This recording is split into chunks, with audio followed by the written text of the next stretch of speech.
नमस्कार, मी गणेश ठाकूर. जनवाणीमध्ये आपल्या सर्वांचे स्वागत. आज जो आपण व्हिडिओ बनवला आहे, तो आहे कल्याण ग्रामीण मतदारसंघातील समस्यांवरती. ह्या मतदारसंघामध्ये नेमक्या कोणत्या समस्या आहेत, याबाबत एक थोडक्यात आढावा आपण घेणार आहोत. महाराष्ट्रातल्या विधानसभांच्या निवडणुका जाहीर झालेल्या आहेत. रंग चढू लागलेल्या आहेत. घोषणांचा पाऊस होत आहेत. मोठमोठ्या निवडणुकांच्या सभा आता होत आहेत. 288 जे मतदारसंघ आहेत त्याच्यातले जे काही निवडक हाय व्होल्टेज मतदारसंघ आहेत, ज्याच्या चर्चा जास्तीत जास्त झालेल्या आहेत, त्याच्यातला हा जो मतदारसंघ आहे तो आहे कल्याण ग्रामीण मतदारसंघ. याचं कारण काय आहे, तर हा मतदारसंघ आणि ह्यातील जे निवडून आलेले आमदार आहेत राजू पाटील, हे महाराष्ट्र नवनिर्माण सेना अर्थात राज ठाकरे यांचे गेली 5 वर्ष ही सीट आमदार म्हणून राजू रतन पाटील, प्रमोद रतन पाटील हे ह्या प्रभागात आमदार म्हणून काम करत आहेत आणि मनसेचे ते एकमेव आमदार आहेत. आता हा म्हटला गेला तर फार मोठा मतदारसंघ आहे.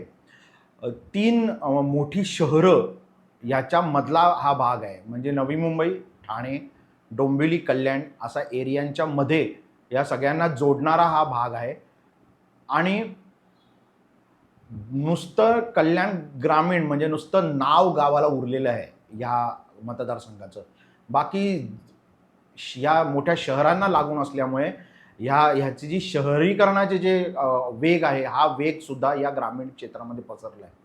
परंतु ह्या कल्याण ग्रामीण क्षेत्राचं दुर्दैव म्हणा किंवा त्याचं नशीब असं म्हणा किंवा त्यांच्या तेथील नागरिकांना आणि तिथल्या लोकांना जो काही त्यांना नशिबात जो राज्य शासन हे सर्वच प्रकारचे सर्वच राज्यकर्ते, एक कुठल्या पक्षाला दोष देण्याचा अर्थ नाही आहे, सर्व राज्यकर्त्यांनी जो काही खेळखंडोबा या कल्याण ग्रामीण क्षेत्राचा केलेला आहे, त्याचे परिणाम येथील नागरिक गेले अनेक काळ भोगत आहेत. पहिला मोठा फटका म्हणजे काय, की ह्या कल्याण ग्रामीण क्षेत्रामध्ये 27 गावं कधी आत कधी बाहेर असा कबड्डीचा खेळ या राज्यकर्त्यांनी खेळला. कधी आत कल्याण डोंबिवली महानगरपालिकेच्या आत घ्यायचे, कधी कल्याण डोंबिवली महानगरपालिकेच्या बाहेर काढून ग्रामपंचायती करायच्या, कधी त्याच्यावरती स्वतंत्र प्राधिकरण नेमण्याच्या चर्चा करायच्या. अशी अनेक आंदोलनं याबाबतची निर्णय घेण्यात आले शासन दरबारी. 27 गावांची समिती वगैरे असो, यांनी सुद्धा मोठ्या प्रमाणावर संघर्ष केला. त्यामुळे नेमकं कुणामध्ये समाविष्ट करायचं ह्याच्यावरनं आजही प्रचंड प्रमाणामध्ये मतभेद आहेत, राजकीय मतभेद आहेत. सर्व राज्यकर्त्यांनी ह्याच्याबाबत कुठलाही बसून एकमुखी निर्णय घेतलेला नाही. याचा फटका या क्षेत्राला बसला. अत्यंत अनियंत्रित, अनियोजनबद्ध विकास या क्षेत्राचा चालू आहे. शहरीकरण प्रचंड प्रमाणात चालू आहे. कल्याण डोंबिवली महानगरपालिकेमध्ये ही 27 गावं आली. कर गोळा करणं, स्वच्छता, साफसफाई अशा सगळ्या ज्या गोष्टी आहेत त्या कल्याण डोंबिवली महानगरपालिकेकडे आत्ता सुपूर्द करण्यात आलेल्या आहेत. मात्र ह्यातली जी 10 गावं आहेत ती MMRDA दिलेली आहेत विकासासाठी. त्यामुळे पुन्हा एकदा राज्यकर्त्यांनी नवीन घोळ घालून ठेवलेला आहे. या सगळ्याचा फटका या ग्रामीण क्षेत्राला सतत बसत आलेला आहे. यातल्या मुख्य समस्या हा जो अनागोंदी कारभार करण्यात आलेला आहे, कधी आत कधी बाहेर, ह्याच्यामुळे नेमकं कोणाच्या नियंत्रणाखाली हे क्षेत्र आहे हे कळायला मार्ग नाही. त्यामुळे येथे विकास कामं पण विचित्र स्वरूपात झालेली आहेत, अनियंत्रित झालेली आहेत. कोणाचा याच्यावर अंकुश नाही आहे, ना शासनाचा, राज्यकर्त्यांचा, ना लोकांचा. याच्यामुळे सर्वात मोठी जी गोष्ट घडली आहे ती म्हणजे बेसुमार अफाट वाढलेली अनधिकृत बांधकामं. जे ग्रामीण भाग आहेत, शहराला लागून आहेत, जसं काही सागाव आहे, सोनारपाडा आहे किंवा अजून दावडी वगैरे जी क्षेत्र आहेत, गावं आहेत, जी थेट शहरांना गावंही लागून आहेत या ग्रामीण भागातली, तिथे मोठ्या प्रमाणावरती अनधिकृत बांधकामांचा सुळसुळाट आहे. मग अनधिकृत बांधकामं आली की इथे सांडपाण्याचा निचरा, पाण्याचे प्रश्न, अजून अनेक प्रश्न इथे निर्माण त्याच्यासोबतच येत राहिले. आता हा एक बांधकामांबाबतचा भाग झाला. तर दुसरा चेहरा जो आहे तो आहे कल्याणशी हा रस्ता ह्या भागात येतो. तर ह्या रस्त्यावरती मोठी मोठी गृहसंकुलं उभं राहायला सुरुवात झालेली आहे या ग्रामीण पट्ट्यांमध्येच. मग ते पलावासारखा मोठा आधीच उभा राहिलेला असू दे गृहसंकुल, लोढासारखे गृहसंकुल असू देत, नंतर अनेक असे मोठे मोठे गृहसंकुलं या इथे यायला लागलेली आहेत. तुम्ही जर कल्याणी रोडला जाता तेव्हा तुम्हाला ते रस्त्याने दिसतं. टोले जंग इमारती इथे उभे राहिलेल्या आहेत. ह्या इमारतींना कोणत्या सुविधा राज्य शासन देणार आहे याबाबत मात्र कुठलंही धोरण नाही. आता रिजन्सी अनंतम सारखं अजून एक संकुल इथे आहे. इथे पाण्याचा प्रश्न इतकं भीषण आहे.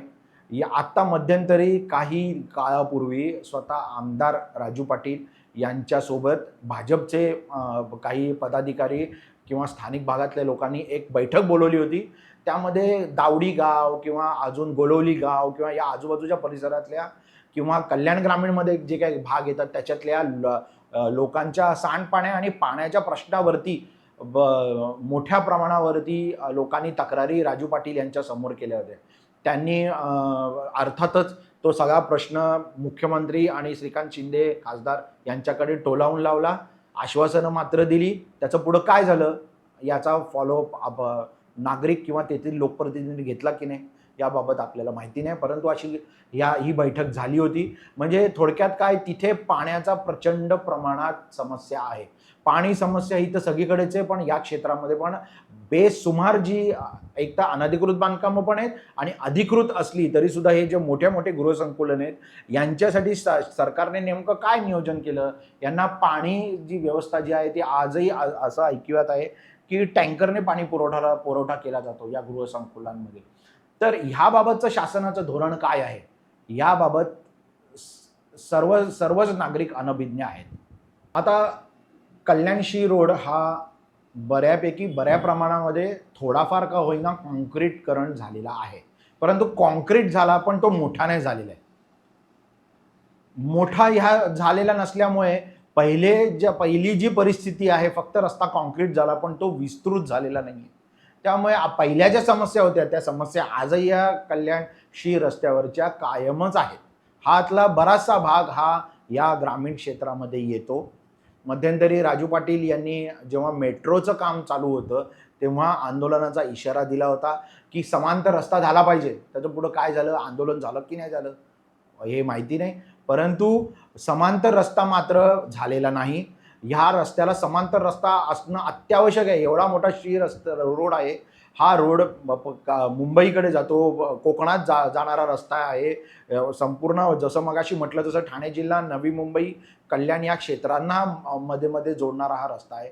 याचं रुंदीकरण होणं आवश्यक होतं. ते अजूनही झालेलं नाही आहे आणि त्याच्यात मेट्रोचं काम सुरू झालेलं आहे. त्यामुळे हा प्रश्न सुद्धा लोकांच्या वाहतुकीच्या खेळखंडोबा अनेक लोक सोशल मीडियावर अनेकदा तुम्ही बघितलं असेल पोस्ट टाकतात. आज आम्ही कल्याणची रोडवर 1.5 तास अडकलो, 1 तास अडकलो, 2 तास अडकलो. याच्या पुढे राज्यकर्ते करतायत काय? कोणत्याही पक्षाचे राज्यकर्ते. आणि अर्थातच स्थानिक आमदारांना हे कायम प्रश्न विचारलेच जाणार आहेत की या रस्त्याचं करणार काय आहे. समांतर रस्ता कधी होणार आहे, हा रस्त्याचं रुंदीकरण कधी होणार आहे, हे प्रश्न आजही सोडवण्यात आलेले नाही आहेत. पलावासारखं जंक्शन जे आहे या पलावा जंक्शनमध्ये भयानक भीषण प्रमाणामध्ये वाहतुकीची कोंडी होते. याचं कारण काय आहे की वाहनं वाढलेली आहेत. पलावाकडे जाणारी, लोढाकडे जाणारी जी वाहनं आहेत ही वाहनं थांबून राहतात रस्त्यामध्ये. ज्यांना थेट बाहेर पलावामध्ये जायचं नाही त्यांच्यासाठी ब्रिजचं काम चालू आहे, पण किती वर्ष ते चालू आहे, किती काय ते रखडलं जाणार आहे, ह्याचा काही मागमूस आहे की नाही. काय करतायत हे राज्यकर्ते? हे कल्याण डोंबिवली सारख्या एरियाला लोकांना, जनतेला गृहीत धरतायत. कारण की कसंही करा शेवटी आम्हीच निवडून येणार आहोत हे त्यांना माहिती आहे. आश्वासनांची पुलं आणि प्रत्येक राज्यकर्त्यांनी दिलेली आहेत, परंतु कोणीही या क्षेत्राकडे फारसं पाहिलेलं नाही. हे शहरीकरण होत असलं तरी याला कुठलंही नियंत्रण नाही आहे, याच्यावरती कुठलंही शासनाचं धोरण नाही आहे आणि जी कामं घेतलेली आहेत ती परिपूर्ण करण्यात सुद्धा शासन आणि राज्यकर्ते अपयशी ठरलेले आहेत. आणि याचा ठपका अर्थातच विद्यमान आमदारांकडे जातोच आणि विद्यमान आमदार हे मुख्यमंत्र्यांकडे किंवा ह्यांच्याकडे बोटं दाखवतात. आता ह्यांच्या मुख्यमंत्री श्रीकांत शिंदे आणि राजू पाटील मनसे यांच्यामध्ये मतभेद सगळ्यांना उघड आहे. परंतु ह्या राजकारणापायी आणि हे सगळ्यापायी मग लोकांच्या विकास कामांचं काय होणार? हा प्रश्न सुद्धा तितकाच फारसा महत्त्वाचा विचारला गेला पाहिजे, नागरिकांकडनं विचारला गेला पाहिजे. सोबत या गावांमध्ये, ग्रामीण भागांमध्ये अनधिकृत चाळी बेसुमार आहेत, मोकळे भूखंड आहेत आणि त्याच्यावर उभारल्या जाणाऱ्या चाळीसुद्धा आहेत. आता ह्या ग्रामीण भागांमध्ये ज्या चाळी उभारल्या जातात किंवा अगदी थेट बिल्डिंगही इलिगलपणे उभारल्या जातात, त्याच्यामध्ये राहायला येणारं कोण आहे? भाड्याने किंवा याच्यात?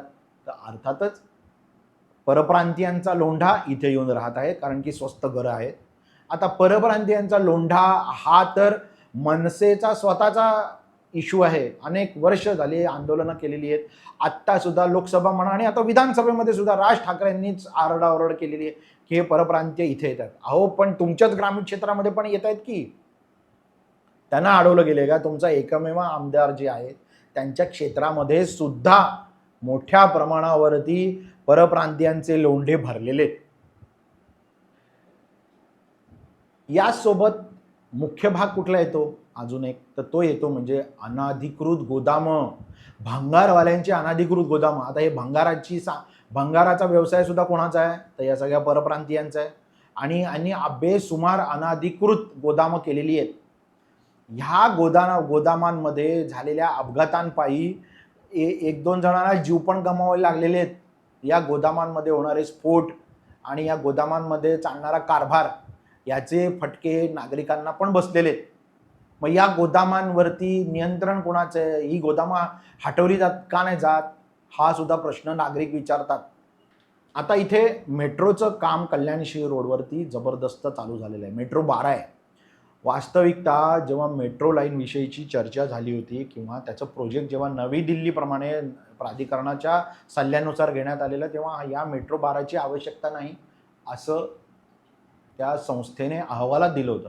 मात्र तरी कल्याण या ग्रामीण भागातनं बऱ्याचशा प्रमाणामध्ये या ग्रामीण क्षेत्राला जात ही मेट्रो आता काढण्यात आलेली आहे.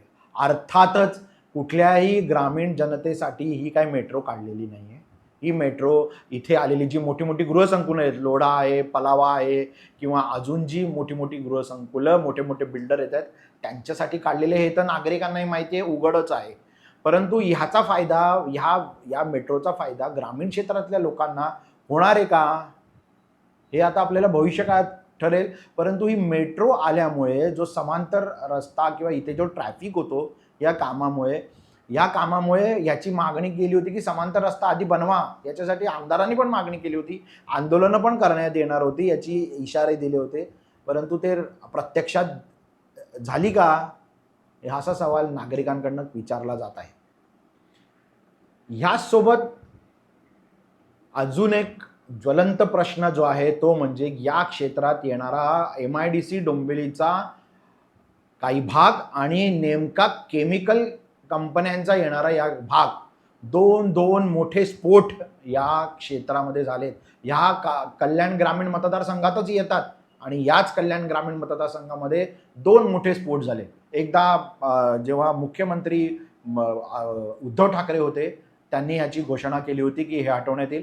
आताच्या मुख्यमंत्र्यांनी पण घोषणा केली हे हटवण्यात येईल. परंतु केमिकल कंपन्या सध्या तरी राजरोसपणे चालूच आहेत. या हटवल्या जाणार का? किंवा ह्यांच्यामध्ये जे अपघात होतात, स्फोट होतात, ह्याच्यावरती शासनानं काय निर्णय घेतला? आमदारांनी याच्याबाबतचे काय पाठपुरावे केले? याबाबत सुद्धा लोक जाणून घेण्यास उत्सुक आहेत. कारण की सध्या परिस्थिती जैसे तीच आहे. बरीच लोक मृत पावली, बरीच कंपन्यांना याची झळ पोचली, स्थानिक रहिवाशांना पण याची झळ पोचली आहे. या MIDC मध्ये एकीकडे MIDCचे कारखाने आहेत, केमिकल कारखाने आहेत आणि त्याच्या आजूबाजूला बेकायदेशीर चाळी आहेत, बेकायदेशीर कमर्शियल गाळे आहेत. त्यांचं काय करणार आहे? त्याच्याबद्दल कोणाचं काही धोरण आहे का? याच कल्याणशी रोडच्या बाजूला किंवा केमल बाजूला अनेक गॅरेजेस तुम्हाला रस्त्याने दिसतात, अधिकृत नसलेली गॅरेजेस, अनधिकृत. एक ज्या गाड्या उभं करायच्या रस्त्यांवरती, त्याचा कब्जा घ्यायचा आणि तिचे गाड्यांचं रिपेअरिंग करायचं. यासोबत कल्याणशी रोड रस्त्याच्या आजूबाजूला मोठी मोठी कामं, मोठे मोठे शोरूम झालेत.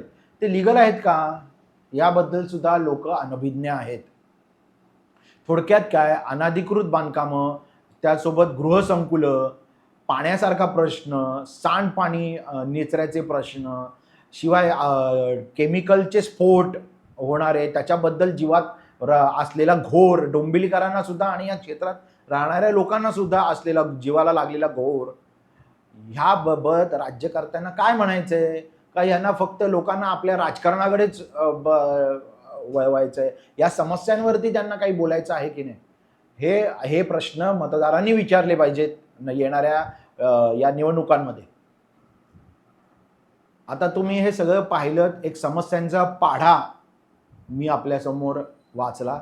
हा प्रत्येक नागरिकांना माहितीच असेल, परंतु अन्य जनतेला सुद्धा कळावं, ह्या गोष्टी राज्यकर्त्यांपर्यंत पण पोहोचाव्यात, जे आज निवडणुकीला उमेदवार उभे आहेत त्यांच्यासोबत, आणि त्यांना थेट प्रश्नसुद्धा विचारला जावा, यासाठी हा व्हिडिओ आपण बनवलेला आहे. लोकांनी या समस्यांबाबत गांभीर्याने विचार करून कोण आपल्या समस्या सोडवण्यासाठी समोर येईल अशा उमेदवारांना निवडून देणं क्रमप्राप्त आहे. विद्यमान आमदारांनी काय कामं केलीत, कोणती कामं केलीत, हा प्रश्नसुद्धा त्यांनी विचारला पाहिजे. कल्याण ग्रामीण क्षेत्र जे आता नुसतं नावाला ग्रामीण राहिलेलं आहे, त्याचं प्रचंड प्रमाणात शहरीकरण झालेलं आहे. या क्षेत्रामध्ये शहरीकरणाच्या सुद्धा समस्या आहेत आणि गाव ग्रामीण भाग म्हणून पण समस्या आहेत, ज्याचा पाढा, ज्याचा एक संपूर्ण आढावा आपण आत्ताच्या व्हिडिओमध्ये घेतला. या व्यतिरिक्त पण आपल्याला काही समस्या वाटतात का? या क्षेत्रात अजूनही कुठल्या भयंकर समस्या आपल्याला भेडसावतात का? ज्या समस्या आपण घेतल्या त्या व्यतिरिक्त पण काही समस्या आपल्याला जाणवतात का? आपण या व्हिडिओच्या खाली कमेंटमध्ये नक्की कळवा. व्हिडिओ आपल्याला कसा वाटला हेही कळवा. लाईक करा, चॅनल सबस्क्राईब करायला विसरू नका. जनवाणीमध्ये आपल्या सर्वांचे आभार आणि धन्यवाद.